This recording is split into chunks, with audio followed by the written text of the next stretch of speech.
First off, it's all about the U. Before I start, I want to announce that as of next week, I will be going live with the previews over on Ustream, so look for me there. With that out of the way, let's talk about the opponent on Monday night in Tallahassee, the Florida State Seminoles at 8 p.m. on ESPN. This will be the 12th time we faced the Noles in the season opener. In the previous 11 meetings to open the season, we are 4-7. We have 3 shutouts to the Noles, 2. All time in season openers, we are 56, 26, and 1, including 19 and 12 on the road where we will be on Monday night.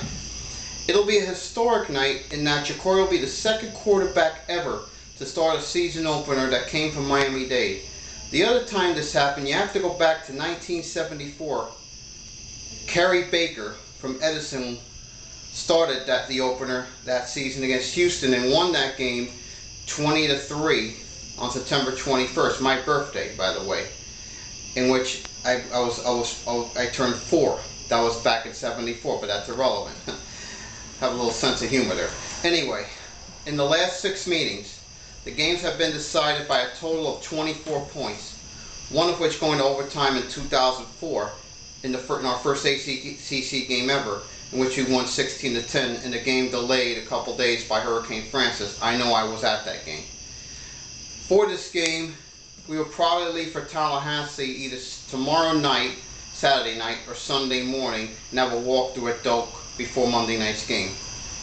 We have on our roster right now, this is something to tell you how young we are. 53 freshmen and sophomores, and only 37 upperclassmen, that means juniors and seniors. You know our schedule, it's been debated ad nauseum. It's brutal, I'm not going to lie to you, but again, at the same time, very manageable. This is why you come here, to play the best and beat the best. Last year, our opponents went a combined 93 and 61, a winning percentage of .604. That's very strong. Okay, 8 of our opponents this year won 8 games last year.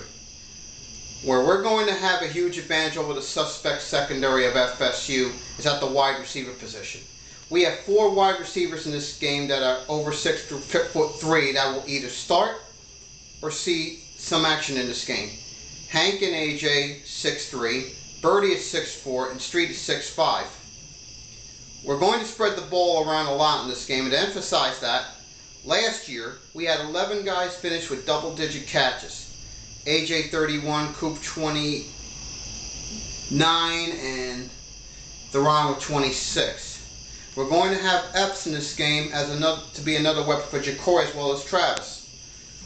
Maybe we don't want to have more yards passing versus the Noles, because when that happens in this series, that team has lost 12 out of 21 meetings. I know we want to be smarter and not commit stupid penalties. That's been a big deal around here. Penalties, stupid penalties, mental mistakes, etc. In Randy's first 2 years here as head coach, the penalty margin is a +79, which is not good, but can be better. However, in this case, if we have more penalties, we have a better chance to win. Yeah, I know it sounds crazy, but in this series, the team that has been the more penalized has won 16 out of 27 times, which is a 59% clip, including 15 of the last 23, 65%. The only game where this did not happen was the 04 OBC. In last year's game, the Noles had 12 penalties to our 10, and they won 41-39. Now, when we've lost against the Noles, the average margin of the Nole victories have been very convincing. 17.8 points per game won by the Noles, which is 30-13 average. But in our 16 wins against the Noles, the average margin of victory has only been 8.4 points a game, 28-19. In close games, as many think it will be on Monday night, we are 10-3 against the Noles. However, FSU has won the last 3 meetings in this situation. Of course, I referenced last year, 10-7-05, 13-10-06. We need to get off to a fast start, because when we do, the chances of us winning go up dramatically. To emphasize this, when we score first against the Noles, we are 21-4, but 9-19 when we don't. When we lead at halftime, we're 18-2. But 3-3 when tied, and just 9-18 when we trail at halftime. After 3 quarters, you could pretty much seal the win, because when we're leading in that situation, we are 17-3. And after and when we're tied, we're better, even 4-1. However, when we trail after 3 quarters, just 9-19. That basically the bottom line is we gotta start strong, and then put the game away in the 4th quarter. We are unranked, as you know. FSU is 18th in the AP, 19 the coaches. We have won 24 of the last 39 games against AP ranked opponents. That's a 62% clip, folks. Now, Christian Ponder made his first start last year, and he killed us running. He rushed for 144 yards on 19 carries, $109 in the first half, but just 35 yards in the second half on 11 carries. We have to do that for 4 quarters. We have got to stop Christian Ponder. We cannot let him run like he did last year. If we can play like we did in the second half last year for 4 quarters Monday night, we will win convincingly. Okay. Now, Ponder isn't a threat passing as he is running.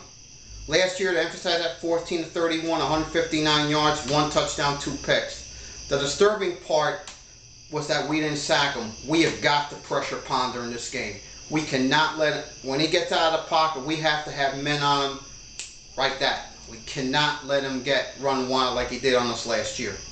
Cannot happen. We need to do a better job containing him for 4 quarters. Another area we cannot do is allow the Noles to kill us on 3rd downs. Last year on 3rd downs, they converted 65% of 3rd down conversions. We were only 2 for 15. That's unacceptable, and that has to improve. The team that rushes for more yards usually wins, and that trend continued last year at Dolphin Stadium. We have got to establish the run to take the pressure off Jacory. We need big games out of JJ and Coop. Now, keep in mind this number when you watch the game Monday night. 25 carries combined. Because when we get that number, we are 6-2. But 3-9 when we're under that 25 carry number. In Randy's first season, to emphasize this, when we were 5-7, when we won all 5 games, JJ and Coop carried the ball 25 times combined. Okay. FSU has a pretty good rush D. We all know we're going to have to face that. We have to establish the running game. We have to make a statement early. I need to see the special team step up in this game. Here's a couple things that really get me, and that's really a thing we hope to fix on Monday night. The last time we had a blocked punt return for a touchdown, you have to go back to the Carolina game in 2005 when Quad Hill did that job. And the last time we returned kickoff for a touchdown, you have to go back to Hester in 04 at NC State. Gut feeling is I think we're going to have 2 to 3 non-offensive touchdowns in this game. I just get that feeling they're due. They're due. Like the defense is due. I think we're due for a big kickoff return for a touchdown on Monday night. Of course, obviously, we cannot turn the ball over in this game, especially up there where the crowd's going to be a factor. We need to win the turnover battle.